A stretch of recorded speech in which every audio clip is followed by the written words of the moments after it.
brought my car in for service this morning. Nobody called me back to tell me it was done. I had to call them. It's not acceptable in a world where the customer's expectations are Amazon high, right? We've got to do better as an industry, meeting the customer where they are in their everyday life. Today, I'm thrilled to chat with Matt Murray and Jake Hughes from Widewail, a cutting-edge tech company specializing in online reputation management and customer engagement for dealers. We dive into the unfiltered truth of what customers really think about dealerships and how dealers are leveraging their online reputations to create better customer experiences and grow sales. A big thank you to our sponsors for making today's episode possible: Dealer DMV, TaxMax, and of course, Widewail. And now let's get into the show. Matt Murray and Jake Hughes on the CDG podcast. Gentlemen, welcome. Thanks for having us. Good to be here. Thanks for coming on. Yeah. So we got double trouble today. I got to say, who does your design on the website? Your design is some of the best I've seen in the car industry, and I don't say that lightly. That was one of the first things I noticed when I was looking through your stuff. Who's in charge of this? Who's the brains behind all this? That would be my team, Eric. I'll give Eric a shout out. Eric on my team is our lead. They web do a hell of a designer. job. So you guys, Thank you. You guys do some nice work. The stuff looks polished. Definitely gives off a good vibe. Gents, great to have you on. I've been a really big fan of your insights because you're doing something that I sort of wish I had, when I was selling cars, which is just understanding consumer sentiment, but from Google and from actual online ratings and beyond. And the reason I say that is because if you think about it, like this is just, you might tell me I'm completely full of shit now, but like I feel like the last decade, dealers have really taken Google ratings very seriously. There's plenty of great, review sites and whatnot, but I know that, we as a small under-resourced dealer, that was like a baked-in process with our teams. It was like bread and butter, Google, and obviously it took off in a big way with big and small dealers. So we'll get into that. I really am curious to know, what are the trends you're seeing and, where we are heading as an industry. But before that, as usual, I want to take a step back. I want to know a little bit about your founding story. How did we get here? And Matt, I want to direct that to you. So if you could just tell us a little bit about yourself, like who are you? What is Widewail? Yeah, of course. So I'm a Vermont native. I went to the University of Vermont, and then about halfway through, just had this need for an adventure. I had to do something, and I left to join the Navy, and that was January of 2000. Stayed for 6 years, left February 1st, 2006. And at that point, had this feeling like, I kind of thought I had no private sector marketable skills. That was a real challenge. That transition from the service to private is difficult for many. I was fortunate, however, to find dealer.com. That was spring 2007. The Vermont Mafia. Yeah, right. And that was my start. So I was right into the auto industry, all focused on digital marketing. I helped manage about 120 dealers across the U.S. in that time frame. And then due to the explosive growth of the company, just started taking on new roles, eventually becoming the vice president of enterprise sales. As you all know, dealer.com was bought a couple of times. So as part of the Cox team, I headed up enterprise strategic growth and retail solutions. That was, supporting multiple business units in their relationship with the OEM. My wife, who is my co-founder, she spent almost 14 years as the director of marketing and advertising and capital investments toward the end there for a dealership group in Denver. And we were, mid-30s thinking, hey, if we don't start a company, we never will, right? We're starting to get towards the middle age, if you will. Statistically, some of the most successful companies actually happen when people are like 40 plus. Did you see that report? Yes, I was pretty excited to see that. In my circles, there's a lot of big idea people. We're always kind of pushing each other, so that was great to see. But yeah, I mean, we launched Widewail in July of 2018, and the basics were, in talking to my wife, if you think about it, I came from the tech side for about a decade. She was always on the operations side, so she really understood what it was like to be on the ground in the store. And we started with the very basics, like, hey, dealers are really great at sending their inventory everywhere to get a bunch of leads. Sales is distributed, right? You have your dealership website, but you have Auto Trader and Gurus and Cars and all these third-party sites where you generate leads. We don't think about the distributed nature of customer service. That's just not front and center. And then when you try to staff for it at the store, how are we going to listen to the internet every day, stay in conversations, help upset customers? It's a very challenging thing to do and tends to be the first thing people forget about when things get really busy. So that's started with a tech-enabled managed service, the foundation of our platform, and Widewail Engage and Engage Plus, actually having humans help manage customer interactions. And of course, that's evolved over time, but as a basis, that was a great start for us.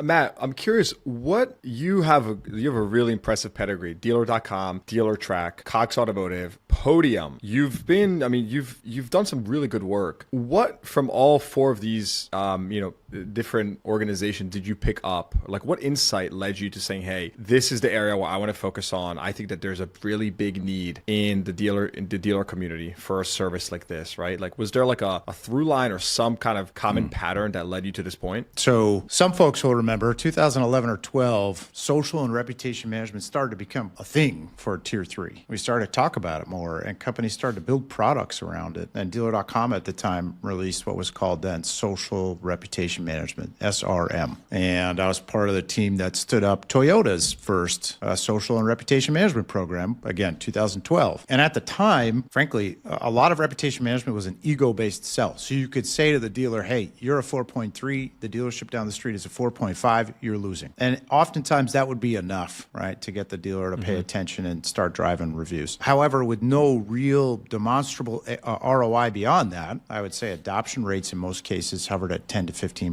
on a network basis. Fast forward 2016, Rachel Botsman does a TED Talk, and nobody's ever heard of Rachel Botsman, but please go look her up. She's absolutely brilliant. Her title at the time was Trust Fellow at Oxford, and she studied the creation of trust between consumers and brands, specifically in the technology age. And that just set my brain on fire a little bit. Like, hey, there's a lot more to this story in terms of the way that the consumer connects to the business. And then 2017, all the SEOs started coming out and saying, hey, wait a minute, reviews are a huge part of local search. So them at that point, it was like, okay, now we have real demonstrable ROI, right? We know that reviews influence customers. It's a gut instinct. But if we're also achieving better search rankings and, creating better business outcomes, now we've got something. So along the way, I was fortunate enough to work with and be inspired by some incredible founders, incredible leaders. And from the very early stages of Widewail, even, we were after this idea of being able to make sense of millions of reviews and turn those into actionable insights. Because frankly, that's the empty chair at the boardroom table, right? That's the voice we need to invest the next dollar in our business. Before we dig in, I want to get into your report. You put out a fascinating report with really good insight into sentiment in our industry, trends and whatnot. We'll talk about it shortly. I want to start with a hard question. I love hard questions. But I couldn't help but think when I was reviewing your report, something really stood out at me. And it's that the average industry star rating for dealerships right now is 4.56. And I don't know about you, but to me, that feels pretty darn high. Now, here's the hard question, right? Are we at a world where the baseline has simply gone up so high that having a good rating on Google review is sort of commoditized at this point? It's not even adding value to me as a dealer, right? Like that's how my brain thinks. Like if everyone's a 4.56, then there's no alpha. What's your take on that? And really, Jake, Matt, either one of you, but we'll dig more into the report. That's my first question. We're seeing an evolution in reputation management today. So for a long time, it was about generating reviews, answer those reviews. If you look at our report, I think Jake backed me up, but more than 90% of reviews in the automotive industry were answered in 2024. That's unbelievable. Tip of the cap, right? Yeah. But there's two sides of reputation management. There's volume, frequency, quality, and response. That produces core digital marketing outcomes. There's, review frequency is a big part of search engine ranking, your rating, your volume, all those things. And then there's the sort of passion side for us, sort of going to get the insights from what the customer says, the voice of customer as the other half of reputation management. In our industry, I think what we're waking up to, and I love this because, occasionally auto has a halo of negativity, but greater than 90% of transactions generally are just great. Customers are satisfied. They have a great experience with the store. We don't give ourselves enough credit. And how are you measuring that? Matt, how are you measuring that? Yeah, so 2024, Jake, average negativity. So average volume of negative reviews across the industry is 10 or 11%. So that's 1 to 3 star reviews count as negative, 4 and 5 positive. So 90% are 4 and 5. Yeah, and I'd also make the case that, which this is obvious, right? But if someone has a negative review, they're simply more inclined to share it with the world. You are absolutely correct. And by the way, Americans, they generally give 5s and 1s. Wait, the J curve is very clear, right? In Canada, it's a little different. They're a little less likely to leave a 5-star review. In the United States, we leave 5s fives and ones. Well, let's take a quick pause before we keep going into the report, because this is some interesting stuff. Can you just kind of table set for us, what problem are you solving for dealers today? We know you're in reputation management, but what are you specifically solving for dealers today? Yep. So on the digital marketing side, the reputation management, core digital marketing side, we automate the whole thing. So if you backed up 10 years, dealers were trying to figure out how to spiff their employees to get more reviews. And the general sales manager would say, it's okay, I'll do the review response, and then they would never do it. And it was, it was a burden on a staff who's got to manage 3,000 transactions a month across sales and service. Like, there's a lot more going on in the business, and to expect our staff to be the source of review generation and response, that doesn't make sense. So we automate the entire process, measure that customer experience, and then on the backside, in our dashboards, our dealers can see what their customers are talking about, how those topics are benchmarked against the industry. There's a strategic insight side, so you can make that next decision. And what's the end result of your service at the end of the day? How many clients do you work with roughly, dealers? Today, in the U.S. auto segment, it's about 2,000 dealers across our entire platform, which includes other industries. At this point, we've grown a bit. There's about 9,000 locations on the platform. Got it. At the end of the day, are you driving more revenue to these dealerships, or are you just elevating the customer experience? Like, how do you isolate that? All of the above? Yeah, you're hitting them both. I mean, search engine ranking, first of all, when we say search engine ranking, we're talking about visibility of the Google business profile, probably the most powerful asset in the dealer's digital marketing properties, because once we get a customer to come through there, the likelihood that they convert or they're an actual active customer who wants to buy or service a vehicle is very high. So if we get more traffic through a source that doesn't cost us per click, maybe we're making our ad budget go a little further. The umbrella is expanding a touch. We're lowering customer acquisition costs. All those things are important. But we're also helping take care of the dealer's brand, right? And that's really important to us. When a customer is evaluating a store and there's all these interactions around the store on all these digital properties, do we show up as part of the conversation? Are we helping the upset customer? Or are we cold and distant and, frankly, not visible in the conversation? This episode is brought to you by TaxMax. Tax season is just around the corner, and that means customers are ready to buy, but many are stuck waiting on tax refunds. Enter TaxMax. With the TaxMax File and Drive sales event, you can turn refund checks into same-day down payments starting January 2nd. By using TaxMax, customers can apply for up to $7,000 on the same day they file to use toward their down payment. No need to wait for the IRS, and there's no extra work for your team. TaxMax files the tax return, the dealership receives the down payment, and the customer gets the car all in the same day. Click the link in the show notes below to learn more and use code CARGUY, that's CARGUY, to get 25% off TaxMax VIP program or higher. That's helpful. Jake, I want to flip it over to you. I reviewed your report, and we're going to link it in the show notes below. And we actually linked it in our newsletter as well. We sent out a newsletter the other day, by the time of this airing the other day. And we were talking about, we read your report. We saw the 20% increase in increase in staff-related negative reviews in our industry. I can't say it shocked me too much, given kind of the last couple of years, although 20% is a lot. Anywho, we wrote a newsletter in our newsletter, The Breakdown, where we discussed, what are like some of the best performing dealers doing? We just sort of highlighted some best practices. I'm curious, what's driving this from everything you've analyzed here? Like, why are we seeing suddenly now, specifically, an increase in 20% negative reviews in dealers? Yeah, so just to level set for this report, this is our second year putting this report together.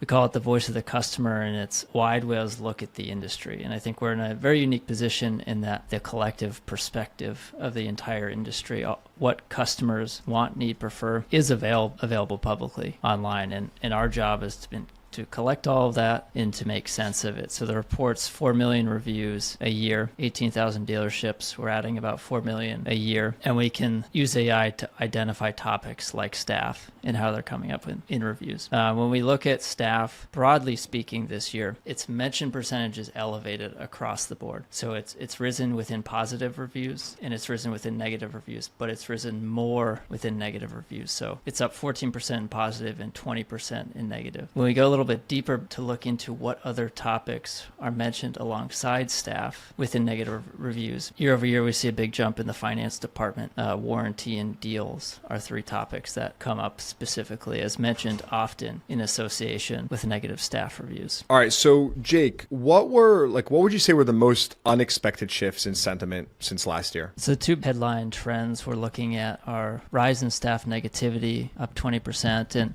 We focus on this primarily because of how important staff is. It comes up the most of any topic in positive reviews, and it's number 2 in negative. So it's extremely influential in terms of driving the experience without a dealership, and that's rising 20% year over year. And Matt can get into some thoughts on increased complexity and dynamics of the market that we think are behind that. Yeah. So when we saw the 20% increase in negativity, we started asking ourselves why. What other data could we use? What's happening in our industry that's creating this?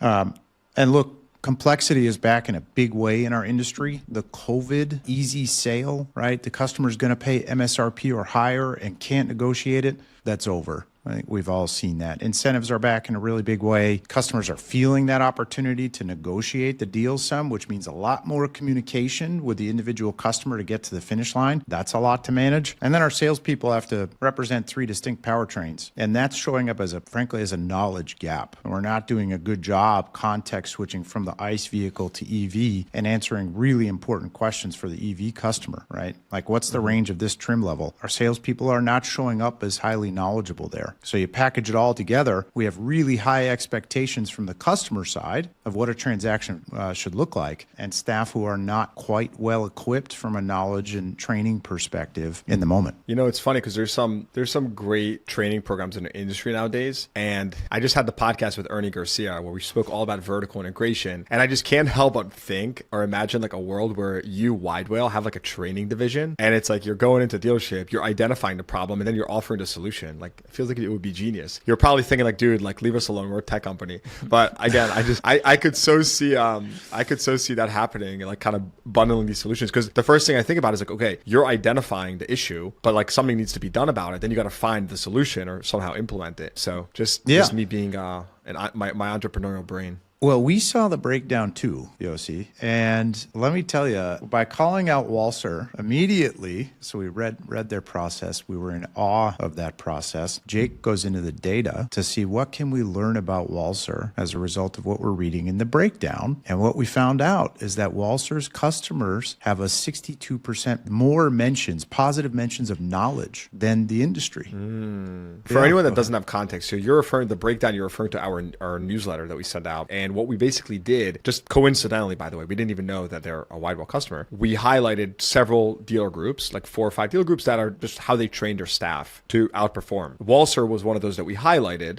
So you were saying you looked into their data in your systems and you saw the training, or what was it again? Yeah. So I guess for background, every single month, so Widewail is the only company right now that every single month collects every Google review for every new car dealer in the United States. Then we bring it into Widewail and run it through our AI voice customer layer, right? That we've taught to understand how customers of car dealerships speak. And so we have all of Walser's data back to the beginning of 23, and we can see that Walser received 62% more positive mentions of knowledge related to their staff. And that just tied perfectly with your newsletter, which was all about making sure that these salespeople and their staff generally are armed with the information they need to address a well-educated customer who's got really high expectations. And hats off to Sutherland too. Saw them there. Love that work. I mean, that's clients. It's great. No, Walser's not a client today. So, we do this for any dealer. Well, yeah. Well, Walser, if you're listening, might be time. Because the other thing that goes through my mind is you probably, for dealers that are already have a great process in place, I can imagine that you help bring that to light and,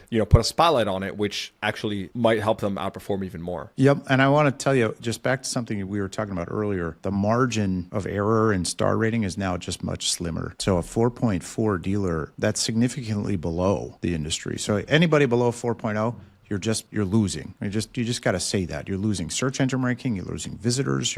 That's really not good today. When we get to that 4.446, a 4.4 dealer is, not just 0.2 worse than a 4.6 dealer. They're quite a bit behind, right? So it's, again, the margin is just slimmer. And we think of our products, our services, our platform as a mirror. So we're going to show you where you are today. We're going to show you where you can focus to get better. But the operation is what actually has to improve. A reputation management provider can't change it for you. This episode is brought to you by Dealer DMV. In today's climate, you probably find your dealership selling more and more vehicles out of state. More sales, always a good thing. But then comes time to title and register, and everyone knows how out-of-state titling is a major headache. But it doesn't have to be this way. Our friends at Dealer DMV have created a program called Dealer 50, a revolutionary approach to 50-state titling. With Dealer 50, your dealership now has 24/7 portal access to calculations, pre-filled forms, checklist inquiries, plus white glove processing and specialist support. You can even acquire duplicate titles in all 50 states directly through the Dealer 50 platform. Did I mention it's DMS integrated? For those of you heading to NADA 2025, don't forget to stop by the Dealer 50 Lounge at the Dealer DMV booth. I'll be at their booth as well on Friday from 11:30 a.m. to 12:15 p.m. Visit dealer50.com, that's DLR50.com, to learn more about this game-changing solution from Dealer DMV, the dealer's DMV. You mentioned how you use AI to crunch a lot of this data. I can't help but wonder where's the puck heading, right? Me in my day-to-day right now, I use ChatGPT, maybe 80% more at this point than Google, like literally four times ChatGPT, one time Google. Now, I will say I don't use it as much for search just yet. I do use it, but I do use it for just general knowledge or kind of as an assistant. How do you think about that? Like, have any dealers asked you about that? Will ChatGPT index listings from Google? Because Google has built an incredible database of all of our businesses, and like that takes years to do, right? You need people to physically submit like information. It's a lot of friction. What's the future like for dealers?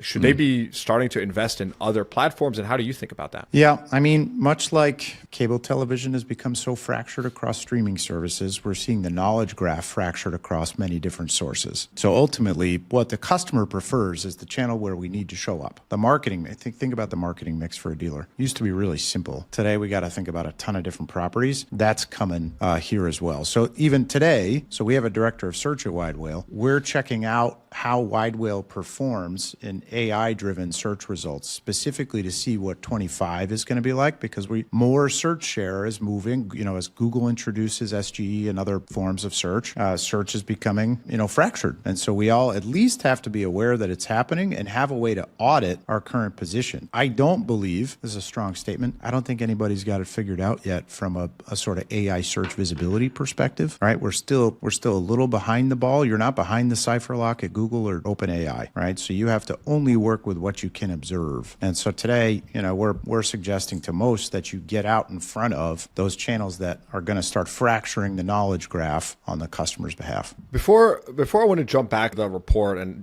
Jake, I want to talk to you a little bit about service, because I saw some good stuff there, which I think dealers need to know. Matt, very simply, what do you see that dealers can do to outperform their peers? Are there some fundamentals or basics that you can add that we haven't discussed yet? Yeah, I struggle sometimes with how to talk about this because it's against my own roots and my time in auto. I've spent my entire career on the technology side of marketing in automotive, right? And I just don't think the technology is the answer. And I was a little tongue-in-cheek saying the other day, me and 3 friends could start a dealership in Burlington that doesn't have a website, doesn't have a digital retailing tool, no chatbot. We use four squares, and we provide an exceptional customer experience with a staff that's highly trained, right, and shows up as positive and friendly and helpful and knowledgeable. We'd be the best dealership in Burlington immediately. So while it's not as fun, right? It's not CDPs, it's not AI chatbots, it's not an automated BDC, it's not as sexy. The core of our business is still people. And that investment is what produces a better experience. Well said. And you're coming from a tech person. I appreciate that. All right. So Jake, just jumping back into the actual statistics here and the data that you pulled. I saw something, one thing that stood out to me that's interesting is just the higher positivity in service departments. I guess it's somewhat surprised me given the service department business has overall increased and they're probably busier. I'm just curious,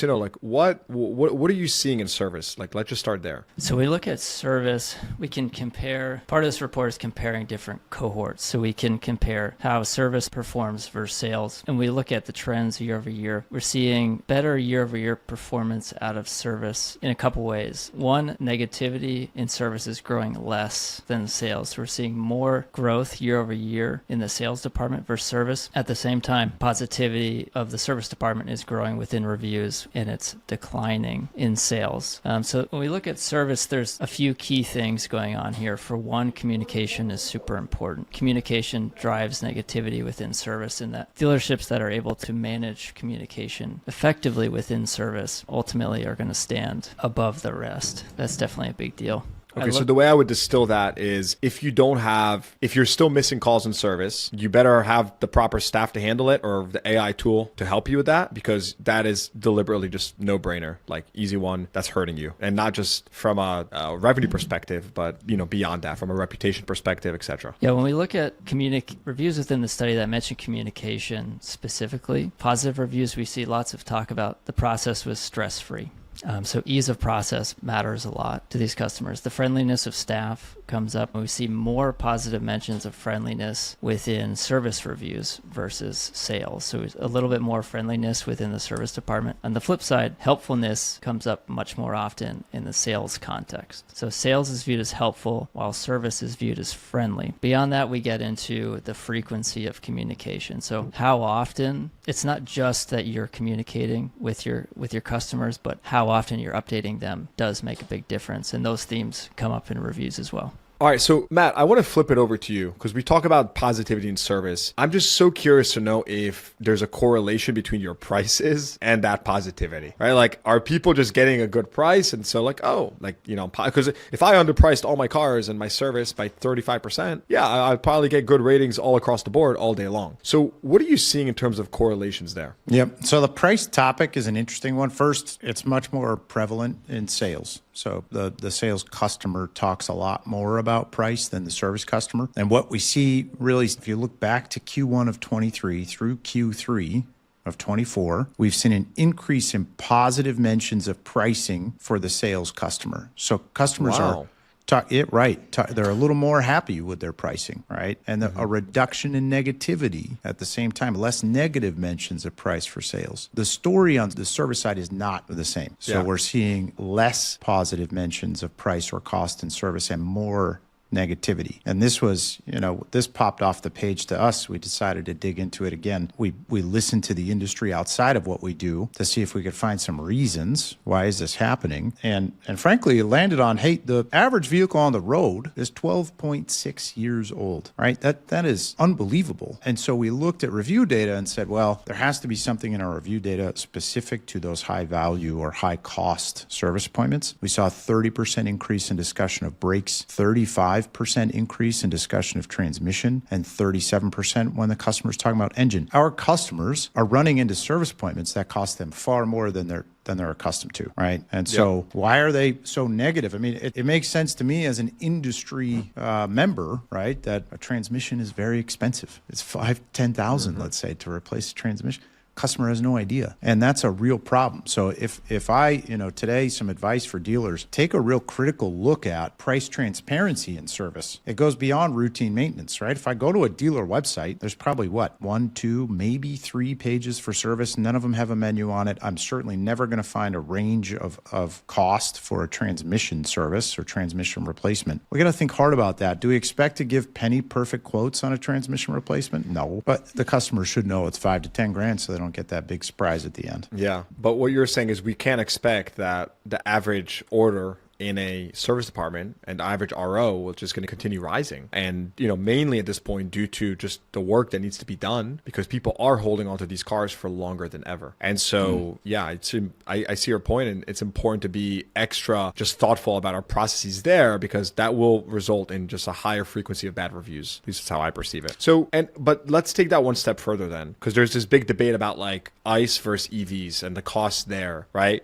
Common sense would tell me right now that if EVs require less maintenance or potentially less work, then the customer may be happier because they're spending less money potentially in the service department and leave better reviews. What's your I see you smiling. What's your take there? Yeah, that's a great lead in. So as Jake discussed, I try, Matt. I try. We take the industry level benchmark, right? Look at every single dealer, regardless of type, first to establish benchmarks. And then we slice the cohorts. So sales versus service, luxury versus non-luxury, EV versus ICE. And when we looked at the EV customer this year, what stood out immediately was that there's 76% more negativity around knowledge, the knowledge topic for the EV customer versus ICE. In other words, our sales staff is not showing up as knowledgeable to the EV buyer. There's also 72% more negativity around helpfulness. So when, 1 out of 5 vehicles in the United States today is a non-traditional powertrain, is non-ICE, right? Our salespeople are not ready for that, is what the customer is telling me. They're not equipped to answer those questions that are so important to the EV buyer. Now, to your point, when we look at where EV customers present less negativity, it absolutely is in car maintenance and repair. There's 42% less negativity around the service of the EV. And there's still a perception, and we'll see what happens with a new administration, but there's still less negativity around the deal, right? So like they feel like the EV buyer feels like they're getting a good deal. State level incentives, certainly more products in that segment, right? So we're starting to see some stabilization of costs. You don't have to spend 70 to 100 grand to buy an EV anymore. One of the craziest things about the Car Dealership Guy platform is our direct access to literally thousands of dealership and automotive employees. So naturally, I often hear this question: CDG, can you use your network to help me fill an open role at my company? Well, now I can. Building on the success of my free industry job board, I'm proud to launch CDG Recruiting, a more hands-on white glove automotive recruiting service. Whether you're looking to fill roles in dealership management, C-suite, F&I, fixed ops, auto tech, SaaS, we take the hassle out of hiring by doing the heavy lifting for you. And here's the best part: we vet and screen thousands of candidates so you don't have to. And with our placement guarantee, hiring through CDG Recruiting is 100% worry-free. Our team has decades of experience and has successfully placed over 1,000 roles in the automotive industry. So if you're ready to find your next rockstar employee, try CDG Recruiting today by visiting cdgrecruiting.com or clicking the link in the show notes below. Again, that's cdgrecruiting.com. Matt, let's go a bit higher level. Let's go to like the OEM level, the brand level. And I'm curious to know if you're seeing any specific trends within brands, right? Are they improving? Are some improving faster than others? Declining? What are you seeing there? Yep. So we got to celebrate Lexus. They just continue to perform at an unbelievable level. And when I say that, I mean they're generating more reviews on a per dealership basis than Toyota dealers, right? And Toyota's going to sell what, 5-6 times as many cars easy this year. So Lexus does really well. They stand out when it comes to wait time. There's 12% less negativity around wait time. So Lexus has a really nice process there. Customers are very pleased, satisfied with the repair quality from a Lexus center. Service departments at Lexus doing a fantastic job getting the job done. Where Lexus is losing its edge just a touch, as they saw a little less growth in staff positivity and a little more growth in staff negativity. So just keeping an eye on that. But they're going to take number one spot on our brand scorecard this year because they've just done an unbelievable job year over year. So you're saying go shadow a Lexus store and you'll get lots of good lessons just there. Second year in a row. Lexus truly has it figured out. The less positive side, if we want to do that, Volkswagen dropping 5